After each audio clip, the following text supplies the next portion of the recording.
The haunting history of Poveglia Island.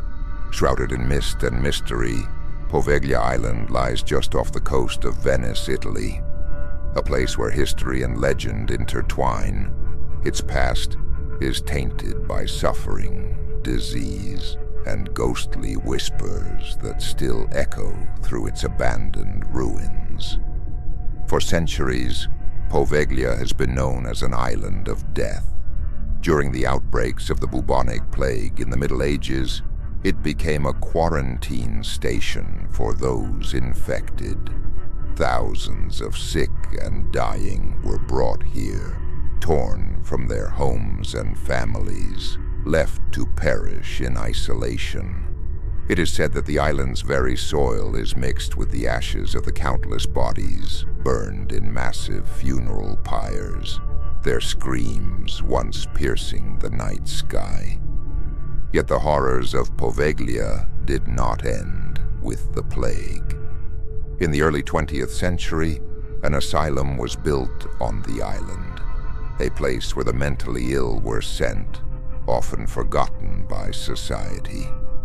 Among the doctors who worked there, one man became infamous, said to have performed inhumane experiments on his patients. Stories tell of brutal lobotomies, crude electroshock therapies, and suffering that remained hidden behind the asylum's decaying walls. It is whispered that the doctor himself, driven mad by the tormented spirits of his victims, climbed to the top of the hospital tower and threw himself to his death. Some say he died on impact. Others claim he was consumed by the island's cursed soil.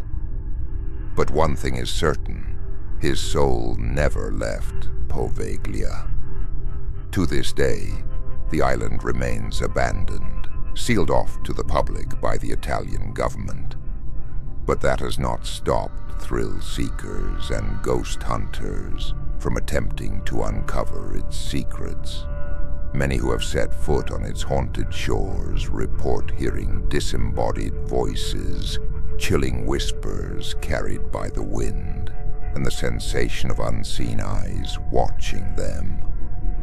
Some claim to have seen shadowy figures moving through the ruins, doors closing on their own, and the faint sound of desperate screams echoing through the night. The true horror of Poveglia is not just in its past, but in the lingering presence of those who suffered here. It is said that the air itself carries a weight, a sorrow so deep that it seeps into the bones of those who dare to visit. Whether a cursed land or a place of restless souls, one thing remains undeniable. Poveglia is an island where the past refuses to stay buried.